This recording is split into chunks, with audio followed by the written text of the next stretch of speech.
Cuando los anglosajones invadieron Inglaterra en el siglo V, 4 grandes reinos surgirían de las cenizas.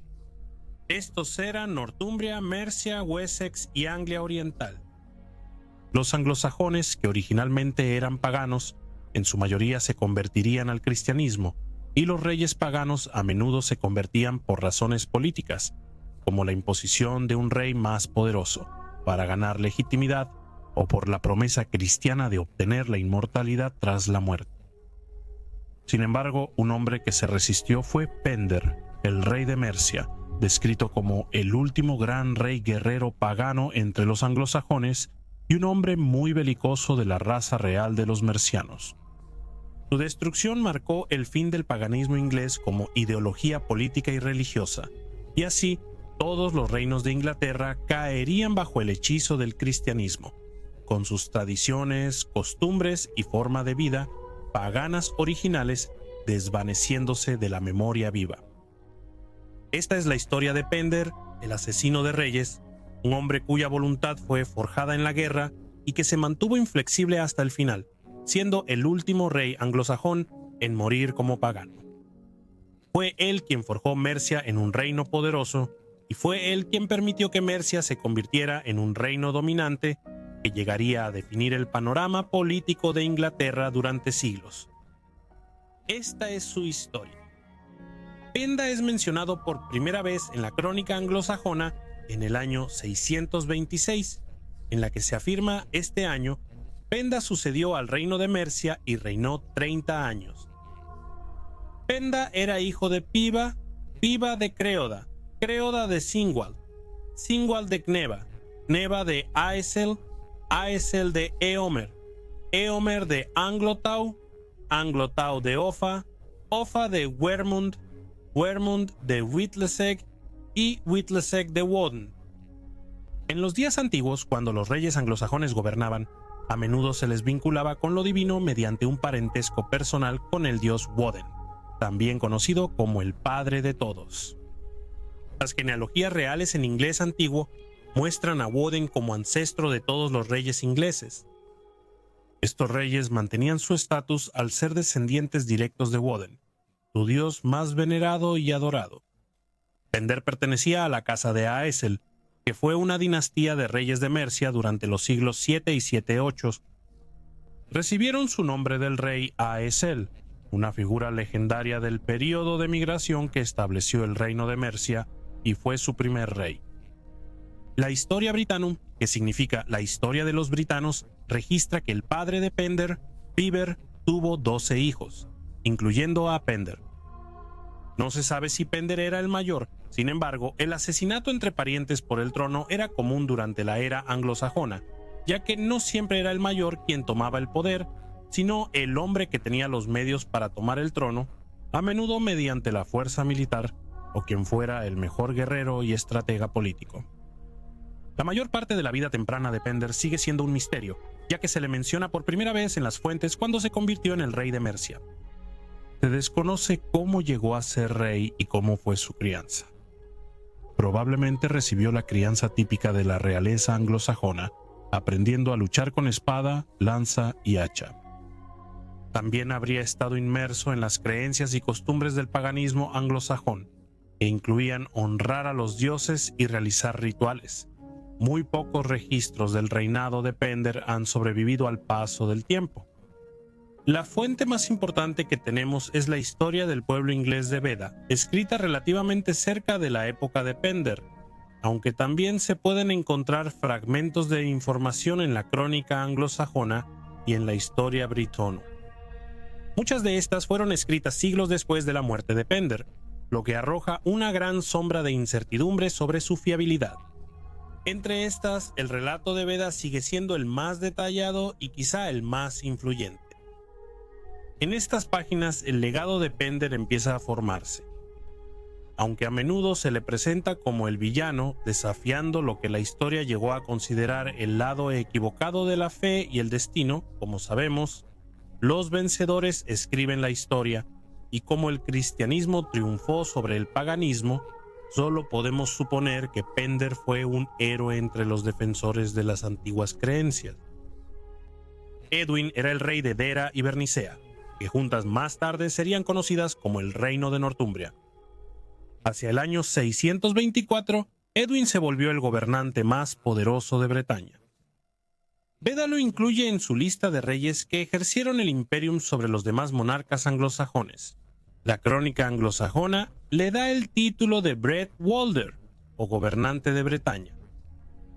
En el año 627, Edwin fue bautizado y, como muchos cristianos, buscó convertir a la mayor cantidad de personas posible en su reino. Como Bred Walder y el hombre más poderoso de Bretaña, el cristianismo se expandiría como un incendio. En ese momento, Mercia aún no se contaba entre los reinos anglosajones más poderosos. Era un reino aún en pleno proceso de expansión, esforzándose por consolidar sus fronteras y afirmar su autoridad, mientras muchos de sus territorios seguían siendo objeto de intensas disputas con reinos rivales. Cuando Penda llegó al poder, casi todos los reinos vecinos ya habían adoptado el cristianismo o estaban en proceso de conversión. En este entorno cambiante, Mercia permanecía sola, como un bastión de los antiguos dioses, un reino pagano rodeado de fe cristiana emergente. Penda veía con preocupación el creciente poder de Edwin, así que se alió con el rey de Gwynedd, un poderoso reino galés, para desafiar a Edwin. Esto resultaría en la batalla de Hatfield Chase. Según Beda, esto fue lo que ocurrió durante la batalla.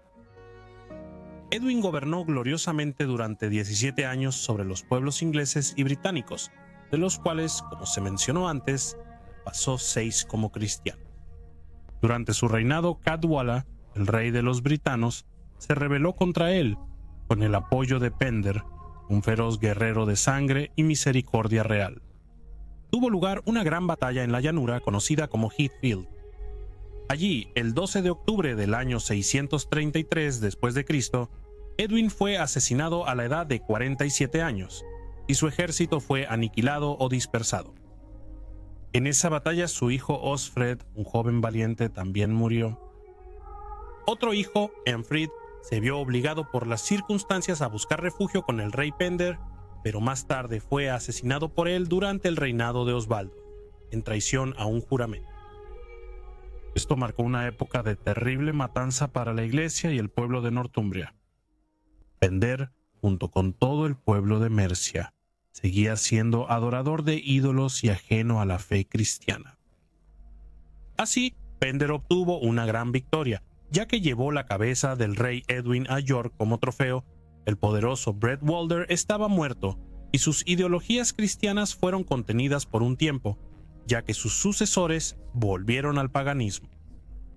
Ecgric y Sigiberto eran los reyes conjuntos de Anglia Oriental en ese tiempo y se habían convertido al cristianismo tras la misión hiberno-escocesa, que fue una serie de expediciones en los siglos VI y VI, 8 por misioneros gaélicos originarios de Ochorlanda que difundieron el cristianismo celta en Escocia, Gales, 8 Inglaterra y Francia. Aidan de Lindisfarne estableció una escuela bíblica en el año 633 en la isla de Lindisfarne, y desde Northumbria la misión de Aidan se extendió por los reinos anglosajones y se establecieron escuelas bíblicas similares en Bernicia, Dera, Mercia y Anglia Oriental. Se estima que 2/3 de la población anglosajona se convirtieron al cristianismo celta en ese momento. Penda aprovechó la oportunidad de atacar Anglia Oriental en el año 636. Los soldados de Anglia Oriental, sabiendo que los mercianos endurecidos por la batalla serían guerreros valientes, instaron a Sigiberto a liderarlos en la batalla. Sin embargo, el rey Sigiberto se negó. Según Beda, sus propios guerreros lo capturaron y lo arrojaron fuera del monasterio. Luego lo llevaron a las filas del ejército esperando que los soldados estuvieran menos dispuestos a huir en su presencia, ya que él había sido un comandante notable y valiente. Pero él, aún recordando su vocación, mientras estaba en medio de un ejército real, no llevaba nada en la mano más que una vara, y fue asesinado por el rey Ecgric, y con el avance de los paganos, todo su ejército fue masacrado o dispersado. Así, Pender acababa de matar a 2 reyes cristianos más, y su poder ahora se estaba consolidando. Al norte y al este, Northumbria y East Anglia habían probado su ira, y ningún ejército cristiano podía vencerlo en batalla, y Mercia rápidamente se estaba convirtiendo en el reino más dominante de Inglaterra. Aunque Pender mismo era un pagano acérrimo, permitió que su hijo, el príncipe Paeda, se convirtiera y se hiciera cristiano. Beda amplía el relato, pero esta vez los anglos medios bajo el príncipe Paeda, el hijo del rey Pender, aceptaron la fe y los sacramentos de la verdad. Siendo un joven excelente, su padre lo elevó al trono de esa nación, y fue con Oswy, rey de los northumbrianos, solicitando que le diera a su hija Elfida como esposa, pero no pudo cumplir sus deseos a menos que abrazara la fe de Cristo y fuera bautizado junto con la nación que gobernaba. Cuando escuchó la predicación de la verdad, la promesa del reino celestial y la esperanza de la resurrección y la inmortalidad futura, dijo que con gusto se haría cristiano. Tampoco el rey Pender obstaculizó la predicación de la palabra entre su pueblo. Esto retrata a Pender como un rey tolerante, aunque la antigua fe, costumbres y tradiciones se iban desvaneciendo lentamente en la memoria, aparentemente por influencia de misioneros extranjeros. Como descendiente de Woden, se creía que un rey heredaba sabiduría divina y fuerza sobrenatural. Pero la sangre noble no bastaba para reclamar la corona. El linaje de los dioses no garantizaba el favor divino. Ese favor tenía que ser demostrado. Antes de ser rey, el hombre debía probar que tenía poder sagrado y sabiduría real, normalmente logrando victorias en batalla o mostrando dones como la profecía o la curación. En el caso de Pender, sus numerosos triunfos en la guerra habrían servido como prueba innegable para su pueblo de que él era, en verdad, un verdadero hijo de Woden, un recipiente terrenal del poder y la furia del dios de la guerra. Aunque es seguro que Pender seguía la antigua fe pagana, el nivel de su devoción personal aún es incierto. Se ha sugerido que su resistencia al cristianismo pudo haber surgido no de la ignorancia o la terquedad, sino de la creencia de que Cristo no era un patrón adecuado para un rey guerrero. Las constantes victorias de Pender sobre reyes cristianos probablemente reforzaron esta idea. Entre los anglosajones se creía que el favor divino se manifestaba en el poder terrenal y el ascenso y la caída de un rey reflejaban la fuerza del dios al que servía. Elegir una fe era, en efecto, elegir un aliado en la lucha eterna por el poder. Y a los ojos de Pender, Cristo simplemente no era el aliado más fuerte. Su ancestro Odín lo era.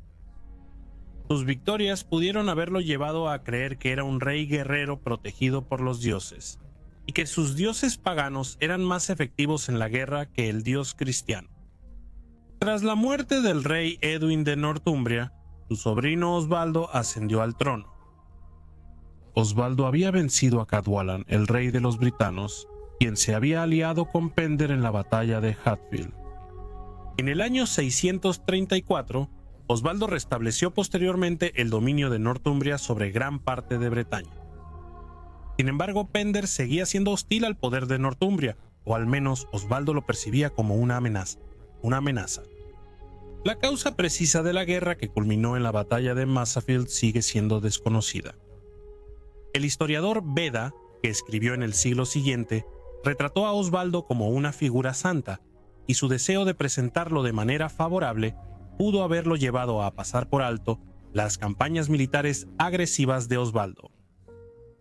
Pender una vez más se alió con los galeses, comandando un ejército de aproximadamente 3.200 soldados, mientras que las fuerzas de Osvaldo sumaban solo 1.000 hombres. La batalla de Masafield fue aquí una derrota decisiva para los northumbrianos. Beda cuenta cómo Osvaldo rezaba por las almas de sus soldados ante la muerte inminente. El cuerpo de Osvaldo fue desmembrado, exhibiendo su cabeza y brazos en postes. Los restos fueron recuperados más tarde por su hermano y sucesor Oswiu. Como Pender era pagano y Osvaldo era cristiano, este último fue posteriormente venerado como mártir y santo. Beda documenta numerosos milagros atribuidos a los huesos de Osvaldo y al lugar de su muerte. En el siglo XII, Enrique de Huntington escribió sobre la batalla. Se dice que la llanura de Massafield estaba blanca por los huesos de los santos. La Historia Britanum atribuye la victoria de Pender a una agencia diabólica, pero la caracterización de la batalla como un choque entre cristianos y paganos puede ser una simplificación excesiva, dado que probablemente había galeses cristianos luchando del lado de Pender. El historiador del siglo XX, D.P. Kirby, señaló que la batalla dejó a Pender como, sin duda, el gobernante merciano más poderoso que había surgido hasta ese momento en las Midlands, ya que Oswald era el Bret Walder, siendo reconocido como el hombre más poderoso de Inglaterra antes de su muerte a manos de Pender. Según Frank Stanton, un historiador inglés de la Inglaterra anglosajona, la batalla de Massafield elevó a Pender al estatus del rey más formidable de Inglaterra. Con la expansión del cristianismo entre los reyes anglosajones, parece que la deidad ancestral de Pender, Woden, estaba desafiando a Cristo por el dominio de Inglaterra. En el año 645, el trono de Wessex estaba en manos de Cenwalh, uno de los últimos reyes paganos en la Inglaterra anglosajona. Él había estado casado con la hermana de Pender, el poderoso rey de Mercia. Sin embargo, cuando Cenwalh decidió repudiar a la hermana de Pender en favor de otra esposa, el desaire no quedó sin respuesta. Enfurecido, Pender marchó contra Wessex, obligando a Cenwalh a exiliarse en Anglia Oriental.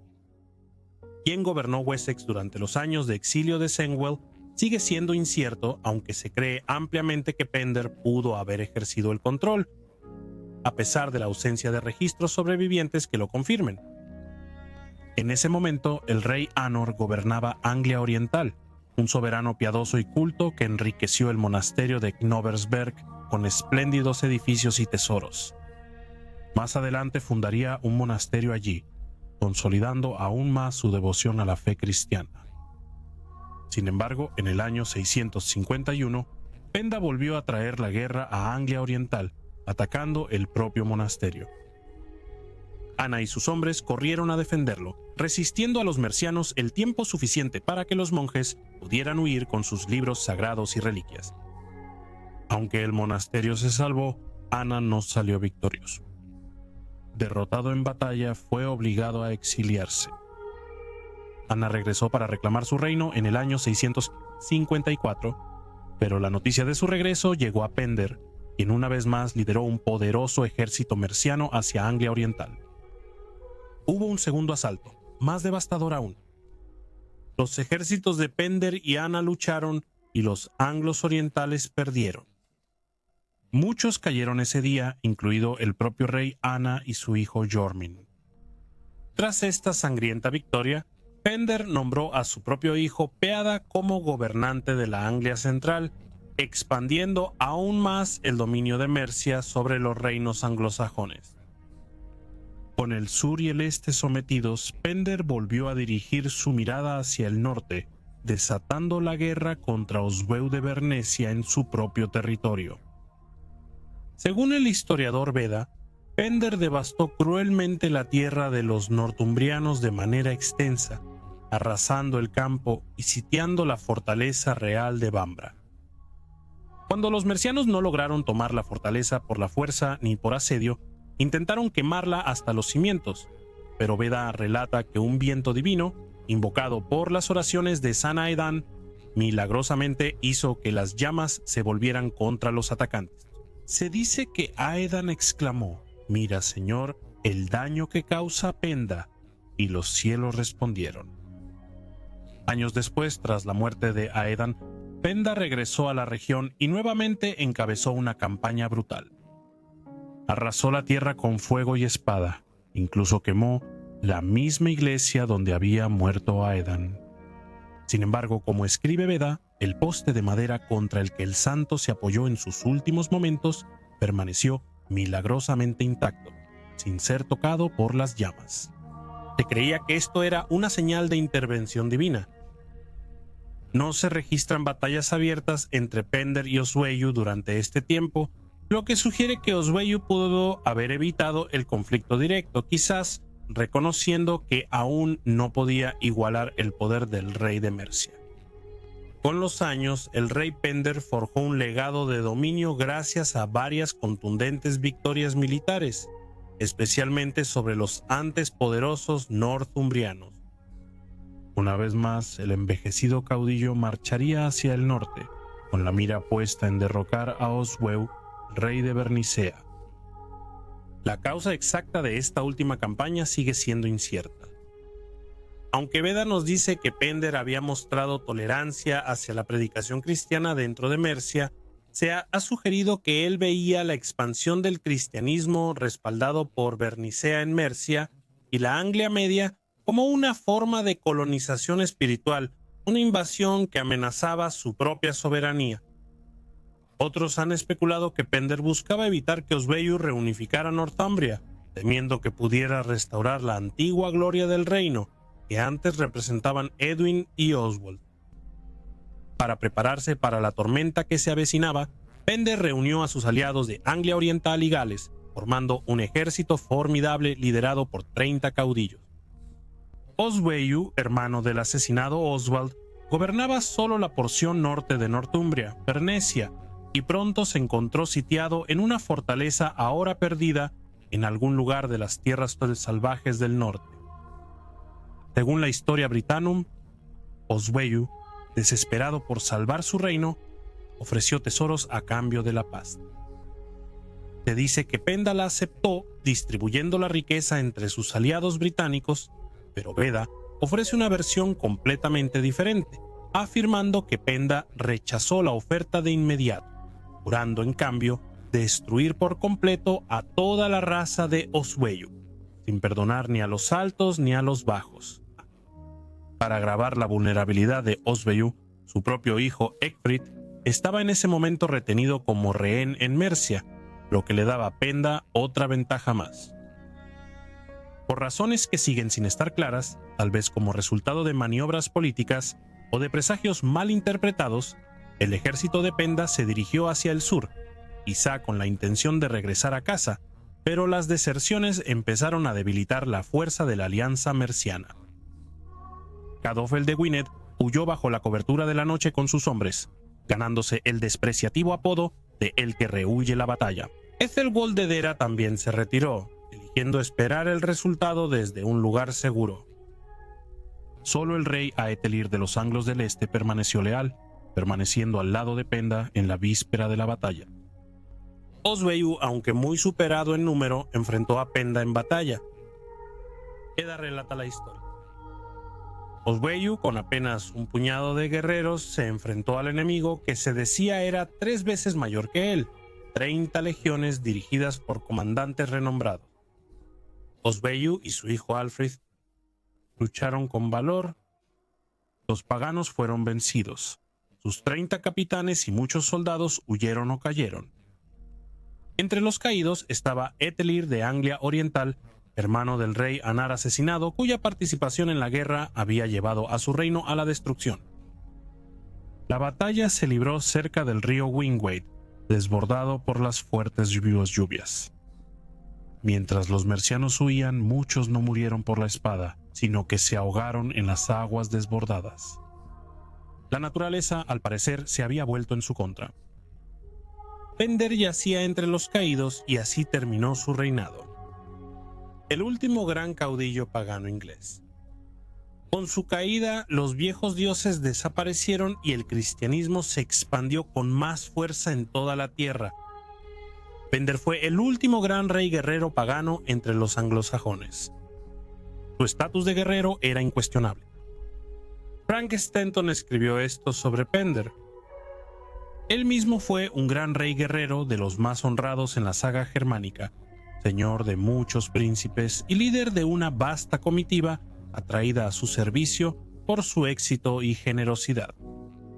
Debieron contarse muchas historias sobre sus tratos con otros reyes, pero ninguna de ellas ha sobrevivido. Sus guerras solo pueden describirse desde el punto de vista de sus enemigos. ¿Qué tipo de hombre fue si muchos reyes que venció luego fueron santos? Edwin de Northumbria, a quien Pender derrotó en Hatfield Chase, fue posteriormente venerado como santo. Osvaldo de Bernicia, a quien Pender derrotó y mató en Marsafield, también se convirtió en mártir y fue canonizado. Incluso el príncipe Durmin, joven hijo del rey Anra de Anglia Oriental, quien también fue asesinado por Pender, más tarde fue considerado santo. Aquellos que perecieron por la espada de Pender se transformaron en santos. Sus muertes se entrelazaron en leyendas sagradas, adornadas con milagros susurrados a través de las generaciones. Sin embargo, mientras sus historias ganaban gloria, ¿y qué pasa con la historia del rey pagano solitario que desafió la creciente cristiandad? ¿Y qué hay del hombre que venció no a uno, sino a dos reyes aclamados como Bredwalders, los llamados señores supremos de Bretaña? Si los cronistas no hubieran estado tan impregnados de celo cristiano, si no hubieran puesto a Pender en las sombras de su teología, quizá a él también lo habrían llamado Bredwalder, porque en poder e influencia era igual a cualquiera que llevara ese título. Su legado, oscurecido por el desprecio de los escribas cristianos, podría pues haber estado junto a los grandes nombres de la Inglaterra temprana, no como un villano o un marginado, sino como el rey de reyes. Cuando Pender cayó en batalla, murió la muerte por la que había vivido, la muerte de un guerrero. Sin embargo, con su caída, la llama del paganismo en Inglaterra titiló y se desvaneció. Sus hijos, tal vez cautelosos ante el conflicto interminable, o tal vez seducidos por el poder unificador de la Iglesia, abrazaron el cristianismo, y con eso, los viejos dioses de los anglos y sajones fueron silenciados. Pero hay una cosa que los cronistas no pudieron quitarle, una verdad que perdura más allá del dogma y el desprecio, y es que Pender fue un guerrero feroz, inquebrantable e inflexible, y en eso se convirtió en una leyenda. El rey Offa de Mercia fue uno de los reyes anglosajones más poderosos y se autodenominó primer rey de los ingleses.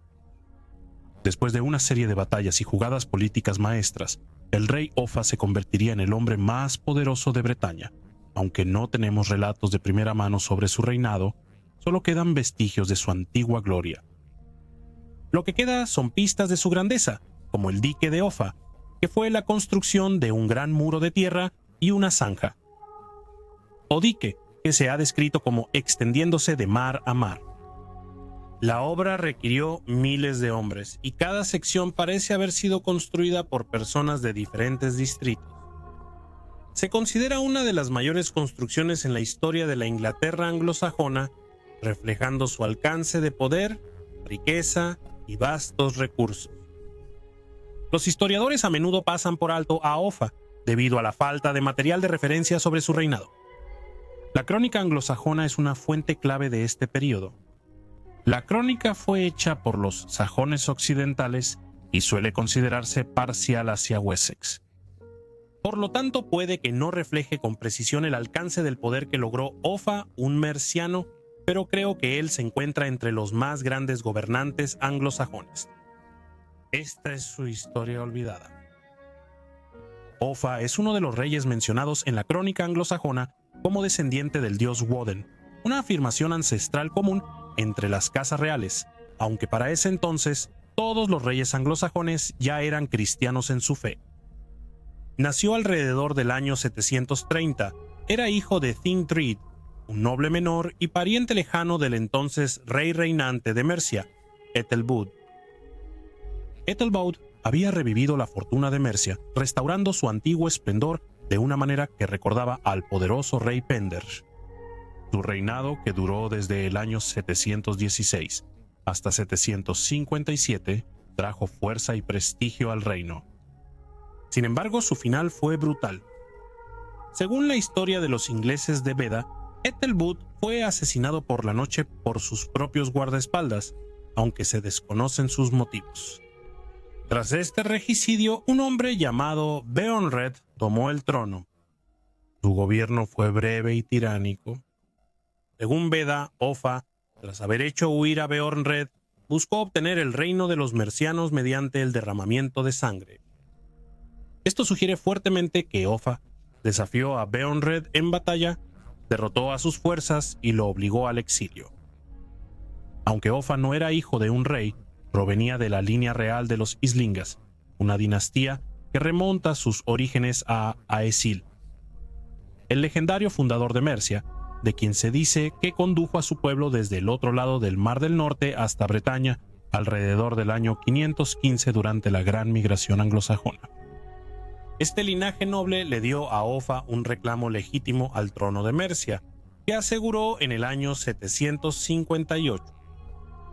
Una vez coronado, Offa enfrentó la ardua tarea de consolidar su gobierno y legitimar su autoridad en un reino recién establecido. Los primeros años de su reinado están envueltos en silencio. El historiador Frank Stanton observa que no ha sobrevivido ningún registro de Mercia de este periodo. Para el año 664, el panorama de su reinado se vuelve más claro. Offa estaba forjando un reino a punta de espada, decidido a unir y gobernar con fuerza y previsión. Tan pronto como Offa ascendió al trono de Mercia, puso la mira en la expansión. Su mirada pronto se dirigió hacia el sur, al reino de Kent, y para el año 765, Offa parece haber comenzado a ejercer autoridad directa sobre la región, como lo demuestran varios documentos que emitió o confirmó en Kent, aunque perdió el control del reino durante la década de los 770 cuando Aelmund surgió como rey. Offa lo recuperó para el año 785. Aelmund probablemente fue asesinado o exiliado, y su hijo, el futuro rey Egberto de Wessex, se vio obligado a huir al exilio. Sussex, que durante mucho tiempo fue gobernado por varios reyes menores, también cayó gradualmente bajo la influencia de Offa.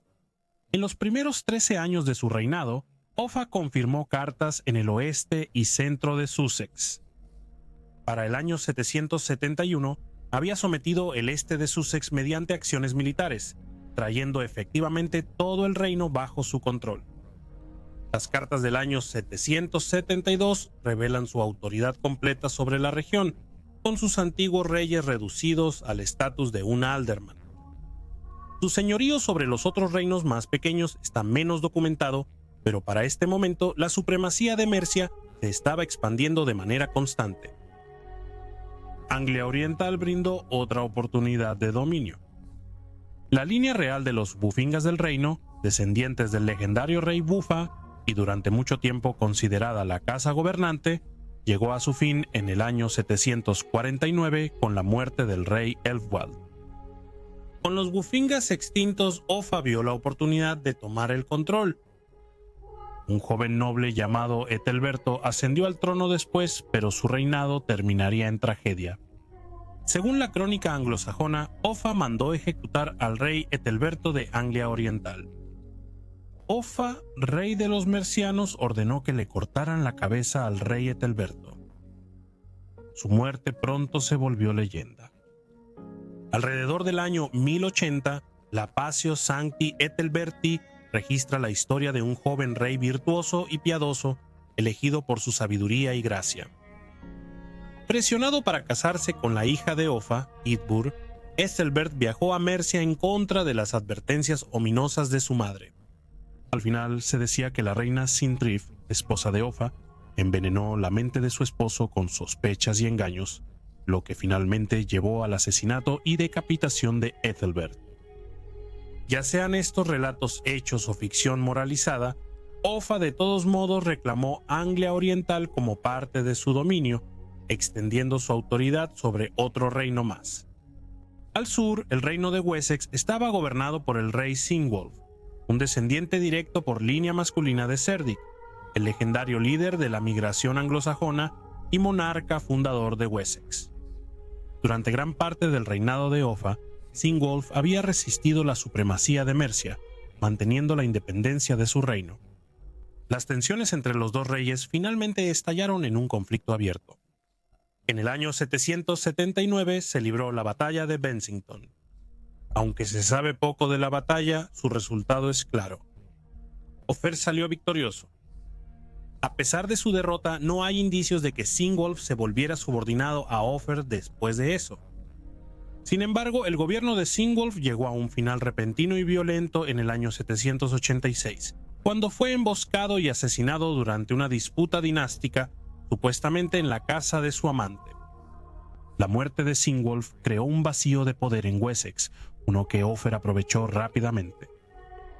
Él apoyó a Beothric, un rival al trono cuyo principal oponente era Egberto, abuelo del futuro rey Alfredo el Grande.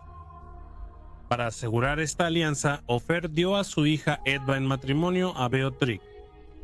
Respaldado por el poder de Mercia, Beothric derrotó a Egberto, obligándolo a exiliarse en la corte de Carlomagno. Al hacerlo, Beothric se convirtió en un rey vasallo, gobernando Wessex bajo la sombra y protección de Ofer. Al norte, en el reino de Northumbria, Ethelredo VIII tenía la corona. En el año 792 se casó con Ethelreda, otra hija de Ofer, convirtiéndose así en el yerno del rey de Mercia. Aunque no hay pruebas directas de que Northumbria haya caído alguna vez bajo el dominio de Mercia, el matrimonio de Ethelredo con la familia de Ofer sugiere un lazo de alianza, sino de sometimiento. Cabe destacar que, tras la muerte de Ofer, Ethelredo fue asesinado por un grupo de nobles de Northumbria, un hecho que sugiere su dependencia de la protección de Ofer y la fragilidad de su gobierno sin ella. Mediante estos actos de guerra, diplomacia y matrimonios estratégicos, Ofer extendió su influencia por toda Inglaterra. Desde Kent y Anglia Oriental hasta Wessex y posiblemente incluso Northumbria, impuso su autoridad sobre casi todos los reinos anglosajones. En sus cartas reales, Ofer se autodenominaba no solo como el rey de los mercianos, sino también como el rey de los ingleses y de los pueblos circundantes. Estos títulos no solo eran afirmaciones grandilocuentes, sino que mostraban su ambición y la realidad de un rey que con conquista y astucia unió gran parte de Inglaterra bajo dominio merciano. La relación entre Mercia y los reinos galeses vecinos en el siglo VIII se definía por la tensión, escaramuzas fronterizas y guerras recurrentes. Los galeses lanzaban incursiones frecuentes en tierras mercianas, amenazando asentamientos y perturbando la agricultura y las rutas comerciales. Estas constantes incursiones requerían una respuesta firme y duradera. El rey Offa, decidido a proteger su frontera occidental y afirmar su dominio, emprendió varias campañas militares contra los galeses, con expediciones registradas en los años 778, 784 y 796. Sin embargo, no fue solo mediante la guerra que Offa buscó asegurar su reino. En respuesta a estas amenazas constantes, Offa ordenó la construcción de una de las obras defensivas más ambiciosas de la Gran Bretaña altomedieval, la Zanja de Offa. Esta vasta obra de tierra se extendería a lo largo de la frontera entre Mercia y el reino galés. Su presencia hizo cada vez más difícil que los invasores galeses penetraran en tierras de Mercia sin ser detectados. La finalización del dique de Offa marcaría un punto de inflexión. Con sus fronteras occidentales más seguras, Offa era libre de concentrarse en la consolidación interna de Mercia, la expansión de su influencia sobre otros reinos anglosajones y la promoción del comercio y la estabilidad económica. El propio dique, vasto y duradero, es ampliamente considerado como la construcción más significativa realizada por los pueblos prealfabetizados de Gran Bretaña, reflejando la autoridad, los recursos y la visión de largo alcance de Offa. Tras la anexión de Kent por parte de Offa en el año 785, obtuvo acceso a la prestigiosa Casa de Moneda en Canterbury. Esto le permitió llevar a cabo importantes reformas en la moneda, convirtiéndose en el primer rey de Mercia en emitir monedas con su propio nombre, una clara afirmación del poder real y el control económico. Entre las monedas acuñadas durante su reinado, una destaca por su singularidad, una moneda emitida en nombre de la reina Sintrid, esposa de Offa. Ella sigue siendo la única mujer anglosajona honrada así durante el gobierno de su esposo, reflejando su importancia y la consideración excepcional de Offa hacia ella. Otro artefacto notable del reinado de Offa es su dinar de oro, una moneda modelada directamente a partir de una emitida por el califa abasí al-Mansur. Un lado lleva la inscripción en latín Offer Rex o Rey Offer, mientras que el otro presenta una versión invertida de la frase en árabe No hay más Dios que Alá solo. La inclusión del texto islámico, claramente malinterpretado por el acuñador que lo copió, probablemente refleja un intento de facilitar el comercio con el mundo islámico, particularmente con la España islámica. Esta moneda, rara y simbólicamente rica, subraya la visión internacional de Offa y sus ambiciones de participar en las redes económicas más amplias del mundo medieval.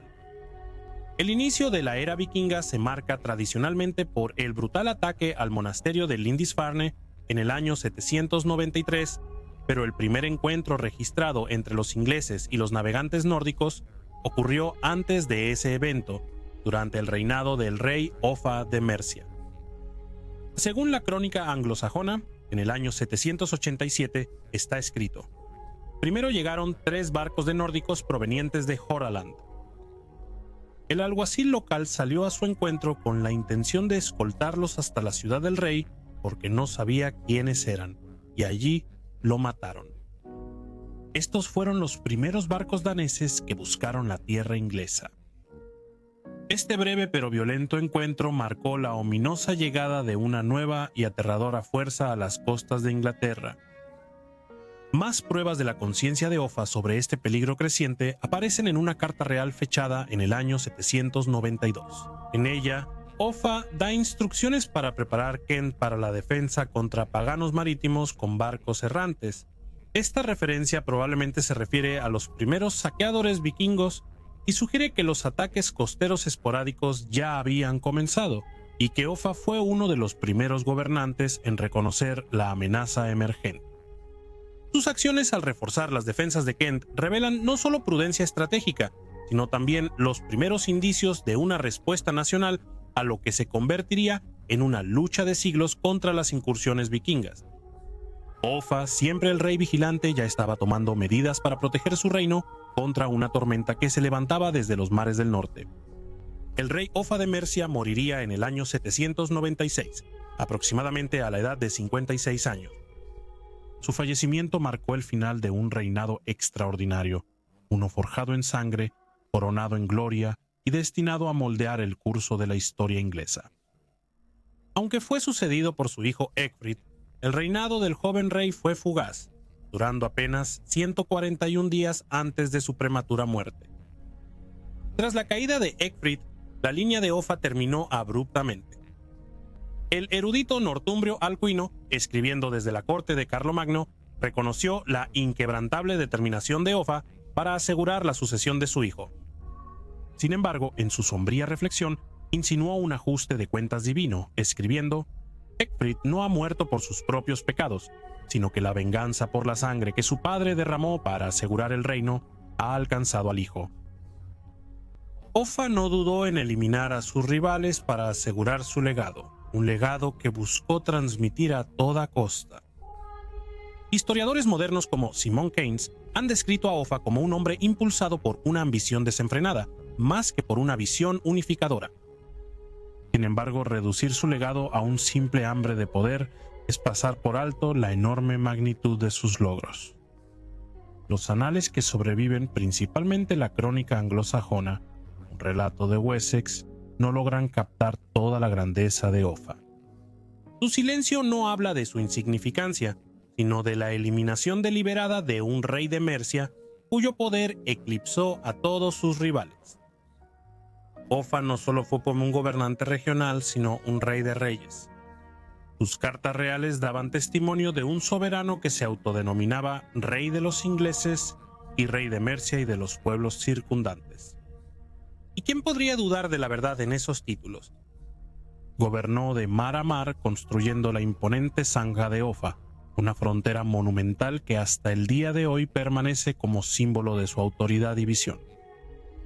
Curiosamente, Offa nunca fue llamado Bretwalder, un término en inglés antiguo que significa el gobernante de Bretaña, un título que más tarde se le otorgó a Egberto de Wessex, cuyo poder palidecía en comparación. Esta omisión es reveladora. Refleja el sesgo sutil de los escribas de Wessex, quienes eligieron enaltecer a los suyos y dejar la misericordia y la grandeza en las sombras de la historia. Sin embargo, su grandeza se muestra a lo largo de la historia.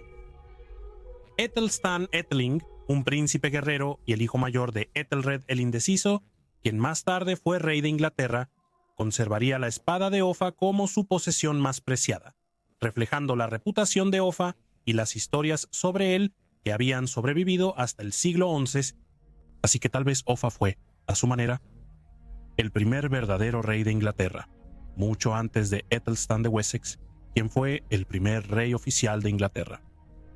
Así, la historia de Offa, opacada por cronistas rivales, merece ser recordada no como una nota al pie, sino como el preludio de la monarquía de Inglaterra. En los anales de la historia inglesa, el nombre Alfredo el Grande resuena con ecos de valentía, sabiduría y resiliencia. Alfredo ascendió al trono de Wessex en el año 871, heredando un reino al borde del colapso. Su reinado, caracterizado por gran determinación y brillantez estratégica, le dio el título de El Grande. El legado de Alfredo como salvador de Wessex radica en su notable capacidad para transformar la adversidad en triunfo, preservando finalmente el espíritu y la identidad de su reino. Como rey de Wessex desde los años 871 hasta 899, el legado de Alfredo trasciende su época, dejando una huella indeleble en las bases culturales, políticas e intelectuales de Inglaterra. Alfredo, nacido en la realeza, tendría la enorme tarea de defender Wessex de los invasores vikingos, quienes ya habían tomado los antiguos reinos de Anglia Oriental y Northumbria. Los reyes vecinos caían como moscas y le correspondió a Alfredo defender el último reino sajón. Esta es su historia. Alfredo nació en el pueblo de Wanting en Berkshire en el año 849. Él era el menor de 5 hijos, engendrado por el rey Ethelwulfo de Wessex y su primera esposa, Osburh. Como el hermano más joven, no fue preparado para ser rey. Se esperaba que sus hermanos mayores heredaran el trono, lo que dejaba a Alfredo libre para dedicarse a sus intereses intelectuales y personales. La ausencia de responsabilidades reales inmediatas le permitió la libertad de profundizar en la educación y el aprendizaje, fomentando un profundo amor por el conocimiento y la cultura que después marcaría su reinado. Ethelwulf, el padre de Alfredo, fue un guerrero notable y había derrotado a los ejércitos vikingos en varias ocasiones. El hermano mayor de Alfredo era Ethelstan, quien gobernó como rey de Kent y era conocido como un luchador feroz. Sin embargo, él moriría antes que su padre en el año 851. Ethelbald fue el segundo en nacer. Luego vino Ethelbert, después Ethelred y finalmente estaba Alfredo. En el año 853, a la edad de 4 años, según lo reporta la crónica anglosajona, Alfredos acompañó a su padre, el rey Ethelwulf, a Roma, donde fue confirmado por el Papa León IV. Esto fue muy importante en ese tiempo, pues casi nadie de las tierras de Alfredo había ido a Europa, y conocer al Papa habría sido la peregrinación de su vida. Sin embargo, durante el regreso de Alfredo a casa desde Roma en el año 856, Ethelwulf fue depuesto por su hijo Ethelbald, el hermano mayor de Alfredo. Ethelbald, el hijo mayor del rey Ethelwulf, era un príncipe impulsado por la ambición. En un movimiento audaz y atrevido, usurpó el trono de su padre, desatando un periodo de agitación política dentro de Wessex. Sus acciones, impulsadas por el hambre de poder y la impaciencia por gobernar, sumieron al reino en la incertidumbre.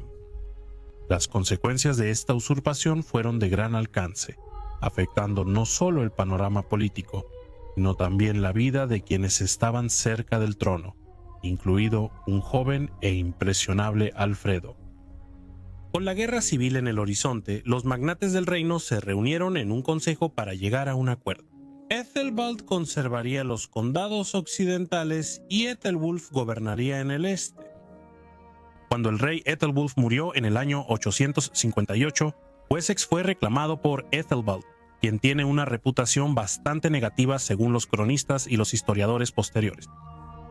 Guillermo de Malmesbury, el principal historiador inglés del siglo XII, escribió: Ethelbald, que era inútil y desleal a su padre, profanó el lecho nupcial de su padre, porque después de la muerte de sus padres, cayó tan bajo que se casó con Judith, su madrastra. Sin embargo, Judith pudo haberlo hecho para evitar el destino común de las viudas: ser enviadas a un convento. Para Ethelbald, este matrimonio era ventajoso debido a que Judith pertenecía a la dinastía carolingia, lo que le permitiría mejorar su estatus y colocarse por encima de sus hermanos. El hijo menor de Ethelwulf, Alfredo, fue testigo del caos que siguió después de que Ethelbald tomara el poder. Estos años formativos estuvieron marcados por la inestabilidad, el miedo y la incertidumbre. Viviendo a la sombra de un hermano usurpador, Alfredo estuvo expuesto a las duras realidades de la política de la corte desde muy joven. La discordia familiar y la lucha por el poder debieron de tener un impacto profundo en su visión del mundo, inculcándole un profundo sentido de cautela, resiliencia y determinación. Sin embargo, se sabe poco sobre el reinado de Ethelbald, y solo duró en el trono 2 años, y no tuvo hijos, dejando el trono a su hermano menor Ethelberto en el año 860. Cuando el hermano mayor de Alfredo, Ethelberto, ascendió al trono, Alfredo debía de tener alrededor de 12 años, y el nuevo rey parecía llevarse bien con sus 2 hermanos menores, Ethelredo y Alfredo. El reinado de Ethelberto se desarrolló en un contexto de invasiones vikingas implacables que representaban una grave amenaza para la estabilidad de Wessex. Estas incursiones pusieron a prueba el temple de los reinos anglosajones, exigiendo astucia estratégica y destreza militar. Además, las luchas dinásticas internas dentro de Wessex añadieron otra capa de complejidad al gobierno de Ethelberto. Mientras enfrentaba estos desafíos, Alfredo presenció directamente las presiones y responsabilidades de la realeza. El reinado de Ethelberto comenzó y terminó con incursiones de vikingos. En el año 860, un ejército vikingo navegó desde el Somme hasta Inglaterra y saqueó Winchester, pero fueron derrotados por los hombres de Hampshire y Berkshire. Probablemente en el otoño del año 864, otro ejército vikingo acampó en Thanet y se le prometió dinero a cambio de paz, pero rompieron su promesa y devastaron el este de Kent. Estos ataques fueron menores, comparados con los acontecimientos después de la muerte de Ethelberto, que resultarían en que toda Inglaterra fuera invadida por el gran ejército pagano. Ethelberto falleció por causas desconocidas en el otoño de 865. Fue enterrado en la abadía de Sherborne en Dorset junto a su hermano Ethelbald y fue sucedido por su hermano menor Ethelredo. 3 de los hermanos mayores de Alfredo ya habían muerto sin hijos, y los reinados de sus hermanos mayores lo habían formado en un hombre. Alfredo tendría alrededor de 16 años cuando su hermano mayor Ethelredo tomó la corona, y aunque su hermano demostraría ser un gobernante capaz, la amenaza que enfrentaba toda Inglaterra era algo que no se había visto desde la época de los romanos. Anteriormente, el país había sufrido ataques esporádicos, pero ahora enfrentaba una invasión, cuyo objetivo era la conquista y el asentamiento. Una gran fuerza de vikingos, llamada por los contemporáneos el Gran Ejército Pagano, llegó a Anglia Oriental. Los hijos de Ragnar habían llegado al país y buscaban venganza en Northumbria por la muerte de su padre, Ragnar Lodbrok. Los hijos de Ragnar eran Ubba, Ivar el Deshuesado, Sigurd Ojo de Serpiente, Bjorn Costado de Hierro y Halfdan, todos guerreros capaces y legendarios, comandando sus propios ejércitos. El rey Edmund compró la paz pagando tributo a los vikingos, y ellos se quedarían un año en East Anglia, fortaleciendo su poder. Luego, los vikingos se dirigieron a York y conquistaron Northumbria, instalando a un rey títere. Sigurd y Bjorn Ragnarsson regresarían a sus propios reinos después de la caída de Northumbria. Mientras tanto, Ivar, Ava y Halfdan permanecerían quemando y saqueando. Ivar el Deshuesado acababa de poner fin a la línea de reyes en Northumbria, y él y su gran ejército pagano se dirigían hacia el sur con la intención de tomar Mercia como propia. En el año 867 tomaron Nottingham en Mercia y pasaron el invierno allí. El rey Bucred de Mercia pidió ayuda al rey Ethelred de Wessex. Ethelred y Alfredo lideraron un gran ejército sajón occidental hacia Nottingham y sitiaron a los vikingos. Pero los vikingos se negaron a abandonar la seguridad de las defensas de la ciudad. Los ejércitos combinados de Mercia y Wessex no pudieron atravesar los terraplenes y el foso. Finalmente Bugred sobornó a los vikingos. Luego, los vikingos regresaron a York. En el año 869, los nórdicos regresaron a Anglia Oriental y conquistaron el reino, matando al rey Edmundo. 2 de los 4 grandes reinos de Inglaterra ya habían caído. Sin embargo, Ivar el Deshuesado iría al norte con su contingente del gran ejército pagano, dejando el mando a sus hermanos, Halfdan y Ava, y al caudillo danés llamado Guthrum. Durante el reinado de Ethelred, Alfredo participó en el esfuerzo de guerra contra los vikingos. Esta experiencia práctica le proporcionó valiosas habilidades militares y conocimientos tácticos.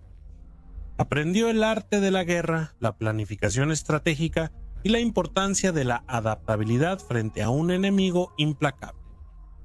Las batallas entre el gran ejército pagano y los gobernantes de Wessex se caracterizaron por una ferocidad extraordinaria, un brillo estratégico y una determinación que daría forma al destino de una nación. El rey Ethelred, al enfrentarse a esta amenaza sin precedentes, mostró una resistencia notable.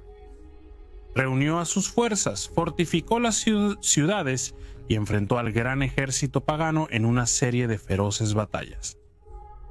La intensidad de los enfrentamientos mostraba lo que estaba en juego.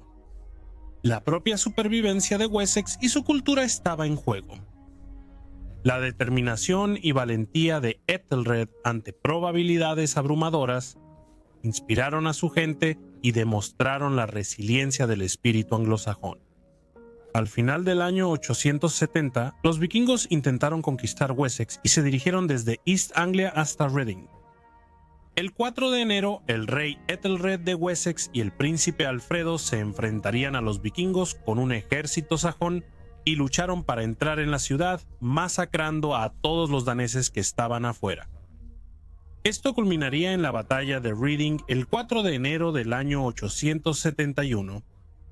Cuando el ejército de Ethelred llegó a la puerta de la ciudad, los vikingos bajo el mando de Halfd y Ragnarsson salieron de las puertas, creando un contraataque y masacrando completamente a los sajones.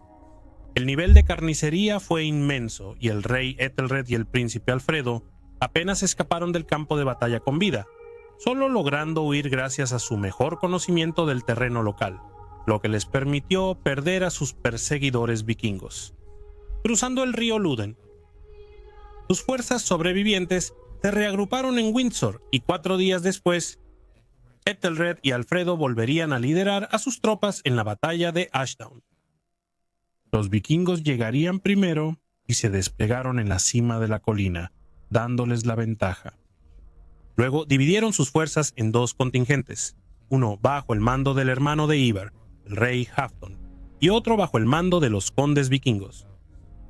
Alfredo envió exploradores quienes le informaron de esto, y Ethelredo y él decidieron copiar la formación vikinga, con Ethelredo enfrentando a las fuerzas del rey Halfdan, y las fuerzas de Alfredo enfrentarían a las otras. Antes de la batalla, el rey Ethelredo se retiró a su tienda para la misa, mientras Alfredo reunía a sus hombres y los guiaba al campo de batalla. Tanto los vikingos como los sajones formaron un muro de escudos y se acercaron unos a otros.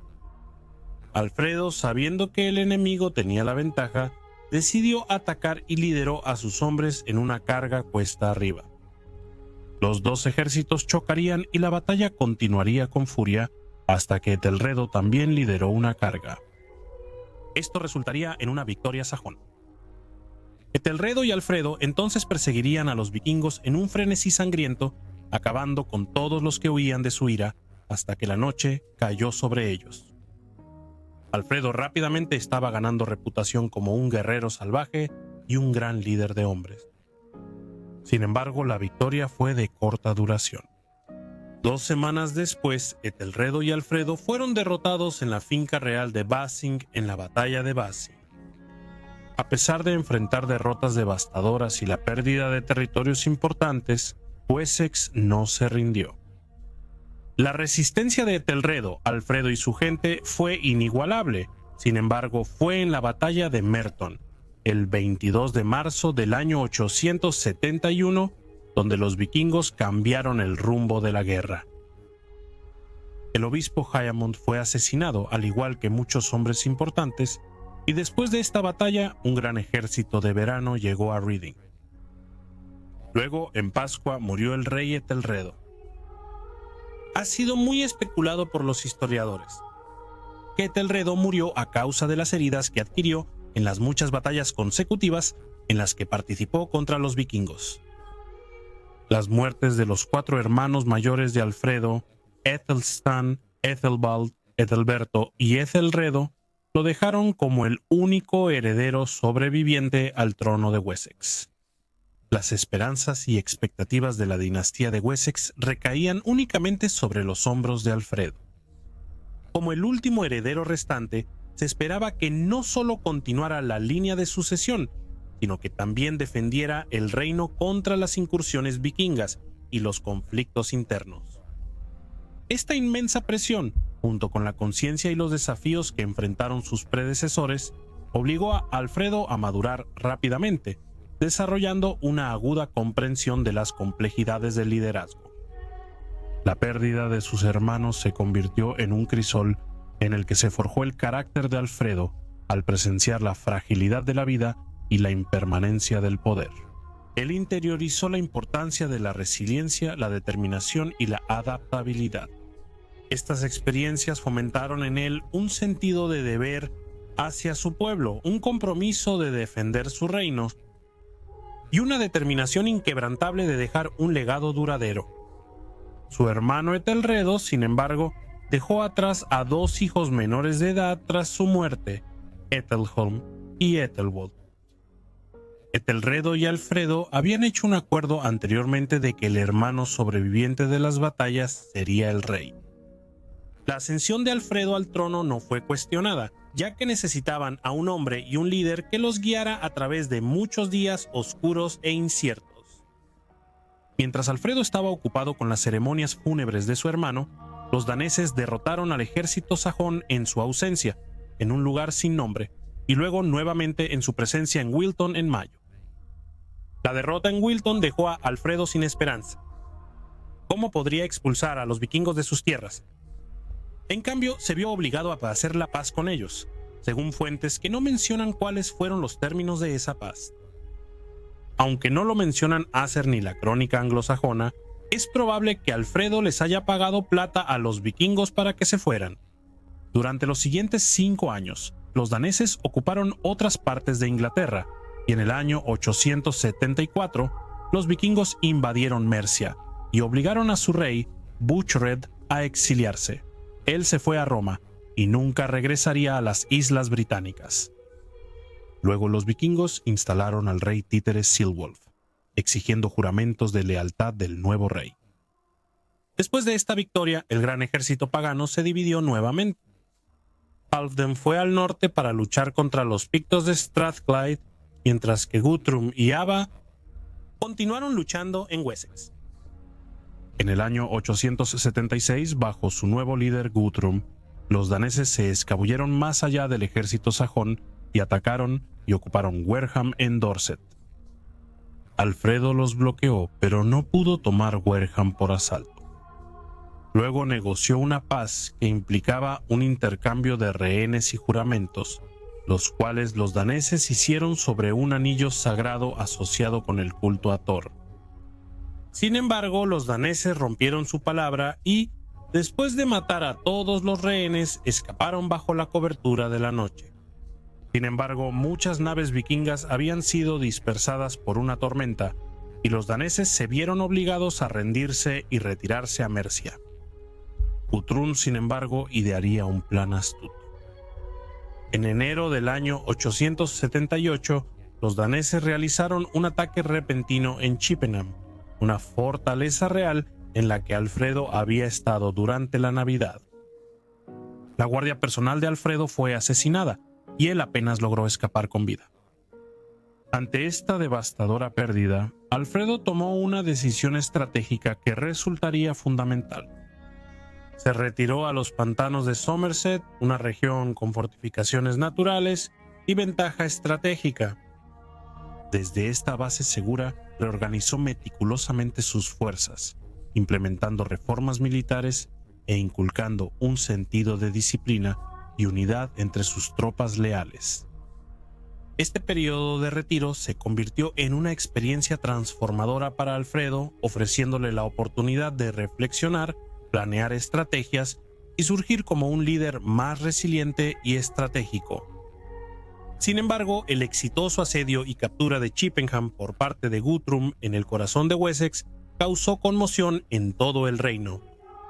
La pérdida de una fortaleza clave golpeó el corazón mismo del reino de Alfredo, dejando a su pueblo en un estado de miedo e incertidumbre. Wessex fue llevado al límite con la amenaza vikinga acechando fuertemente. Muchos empezaron a cuestionar la capacidad de su joven rey para proteger y defender su tierra natal. Una leyenda que se origina en los cronistas del siglo XII cuenta cómo cuando Alfredo huyó por primera vez a los pantanos de Somerset. Alfredo fue acogido por una campesina que, sin saber quién era, lo dejó encargado de vigilar unos pasteles de trigo que había dejado cocinándose en el fuego. Preocupado por los problemas de su reino, Alfredo dejó que los pasteles se quemaran por accidente y fue regañado por la mujer cuando regresó. Alfredo, ahora rey de nada, no había sido reprendido así desde que era niño, y eso le trajo algo de alegría. El año 878 fue el punto más bajo en la historia de los reinos anglosajones, ya que todos los demás reinos habían caído ante los vikingos. Solo Wessex estaba resistiendo, pero con Alfredo exiliado en los pantanos y sin recursos, el futuro de Wessex e Inglaterra era incierto. Sin embargo, las noticias habían llegado a Alfredo sobre la muerte de dos hijos de Ragnar. Ava había sido asesinado en la batalla de Curnwith por el Elder de Devon, Other, lo cual fue un gran golpe para los vikingos. Además, Halfdan había sido asesinado en Dublín en el año 877 por su sobrino Bardur Iverson. Parece que Halfdan estaba haciendo campaña para recuperar la corona perdida de su hermano Ivar en Dublín, pero terminó siendo asesinado en la batalla de Stramford Lough por su propio pariente. La muerte de estos dos legendarios comandantes le daría algo de esperanzas a Alfredo. Fue en este momento de soledad y reflexión cuando Alfredo decidió dar un paso audaz para salir de su escondite y reunir a sus hombres para una resistencia decisiva contra los invasores vikingos. La piedra de Egberto tenía un significado histórico, ya que llevaba el nombre del rey Egberto, el abuelo de Alfredo, quien había unido a muchos reinos anglosajones bajo su gobierno. Elegir este lugar para reunir a sus hombres tenía un simbolismo poderoso. Invocaba el espíritu de unidad y el legado de la antigua gloria de Wessex. Al reunirse en la piedra de Egberto, Alfredo pretendía recordarles a sus hombres su herencia compartida, su unidad ancestral y la importancia de defender su tierra natal contra invasores extranjeros. En mayo, Alfredo cabalgó hasta la piedra de Egberto, donde fue recibido por toda la gente de Somerset, Wiltshire y Hampshire, y se alegraron al ver a su rey. Cuando Alfredo salió de su escondite y llamó a sus hombres para reunirse en la piedra de Egberto, Sus palabras resonaron con un sentido de urgencia, determinación y esperanza. Habló de la resiliencia del pueblo anglosajón, su historia compartida y la necesidad de recuperar su tierra natal de los vikingos. La determinación inquebrantable y la elocuencia de Alfredo inspiraron a sus hombres, infundiéndoles una nueva determinación para luchar por su reino y su forma de vida. Alfredo había conservado la lealtad de los eldres, los alguaciles reales y los tanes del rey, quienes habían mantenido sus posiciones de autoridad en sus tierras, al no someterse a los vikingos, y responderían al llamado de Alfredo a la guerra. Esta próxima batalla decidiría el destino de Wessex y de Inglaterra, ya que si los sajones perdían, entonces toda Inglaterra estaría en manos de los invasores vikingos. Según el hermano Acer, quien escribió una biografía de Alfredo, esto fue lo que sucedió. Luchando ferozmente, formando un denso muro de escudos contra todo el ejército de los paganos y esforzándose durante mucho tiempo y con valentía, al final Alfredo obtuvo la victoria. Derrotó a los paganos con una gran masacre. Y golpeando a los fugitivos los persiguió hasta la fortaleza. Alfredo persiguió a los daneses hasta su bastión en Chippenham y los hizo rendirse por hambre. Uno de los términos de la rendición fue que Guthrum se convirtiera al cristianismo. 3 semanas después, el jefe danés Guthrum y 29 de sus hombres fueron bautizados en la corte de Alfredo, siendo Alfredo el padrino espiritual de Guthrum. La batalla de Edington terminó en una victoria rotunda para Alfredo y los anglosajones. Guthrum y sus fuerzas vikingas fueron derrotados de manera decisiva, lo que resultó en la firma del Tratado de Wedmore. El tratado estableció límites claros entre los territorios anglosajones y vikingos, poniendo un alto temporal a las invasiones vikingas y asegurando a Wessex de amenazas inmediatas. La victoria de Alfredo en Edington le permitió consolidar su poder, fortalecer su reino y sentar las bases para la eventual unificación de Inglaterra bajo el dominio de Wessex. Así comenzaron los años tranquilos del reinado de Alfredo.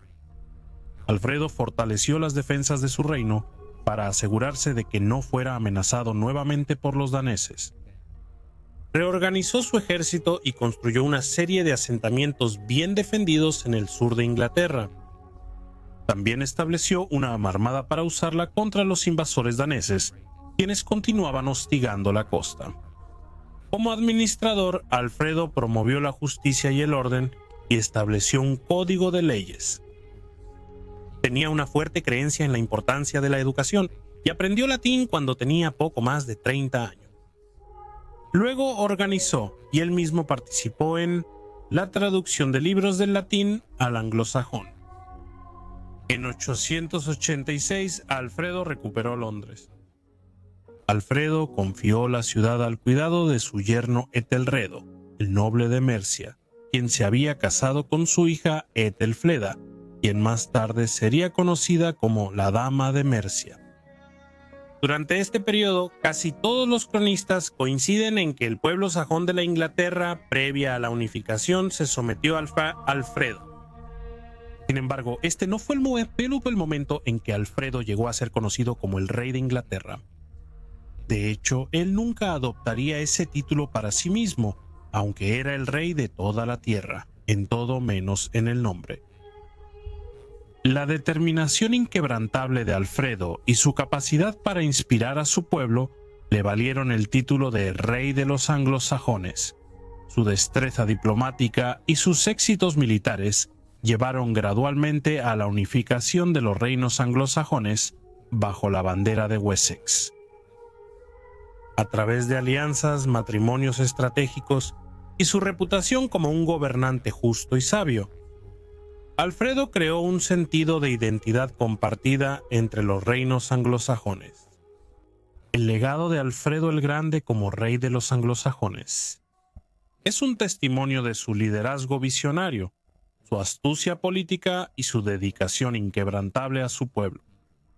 Su reinado no solo repelió amenazas externas, sino que también sembró las semillas de la unidad y la identidad cultural, dando forma al curso de la historia inglesa.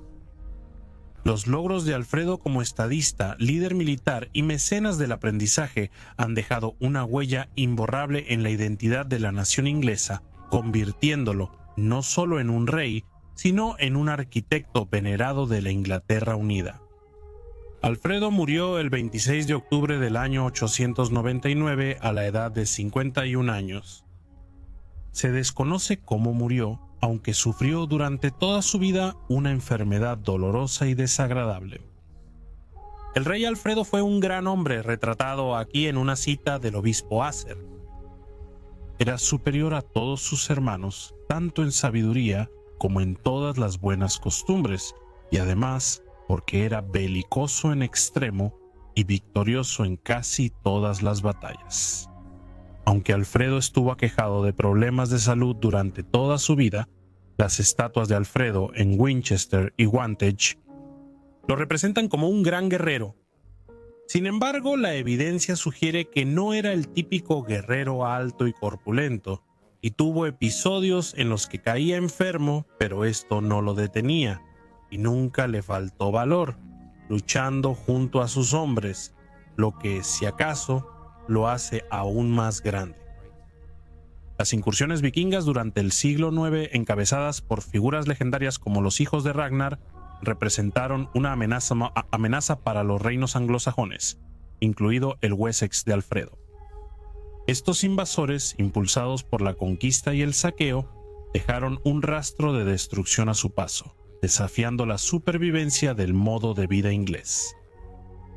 Ante circunstancias tan graves, Alfredo surgió como el guardián inquebrantable de su pueblo, decidido a rechazar a los invasores vikingos y preservar el futuro de Inglaterra. Alfredo también tuvo muchísima suerte, ya que Hafton y Ava morirían inesperadamente. Sin embargo, la determinación de Alfredo seguía siendo la misma, y viviría o moriría luchando. El legado de Alfredo el Grande, como el salvador de Inglaterra de los vikingos, es un testimonio de su heroica determinación y del impacto duradero en la historia de la nación. Su capacidad para navegar las circunstancias más desafiantes, derrotar a enemigos legendarios y unir a su pueblo frente a la adversidad, consolidó su reputación como uno de los más grandes monarcas de Inglaterra. El legado de Alfredo sigue inspirando a generaciones, sirviendo como recordatorio del poder del valor, la determinación y el liderazgo para proteger el futuro de una nación. Tras la muerte de Alfredo, su hijo Eduardo el Viejo tomaría la corona. Sin embargo, la lucha por el poder, que siguió tras la muerte de Alfredo el Grande, fue un período tumultuoso en la historia de Inglaterra. Reveló los desafíos de la sucesión, las complejidades de la política interna y las amenazas persistentes de los adversarios externos. Sin embargo, también demostró la resiliencia de los reinos anglosajones y la eventual aparición de una Inglaterra unificada. Las luchas y triunfos de este periodo sentaron las bases para la monarquía fuerte y centralizada que caracterizaría a la Inglaterra medieval, dejando un legado duradero de estabilidad política y unidad nacional. Me gustaría dar un enorme agradecimiento a todos mis miembros. Su contribución es valiosa para la continuación del canal y les agradezco enormemente a todos. Un agradecimiento especial a John Seitz. Espero que hayan disfrutado el video. Si fue así, no olviden darle like, suscribirse y compartir, y nos vemos la próxima semana para otros perfiles históricos.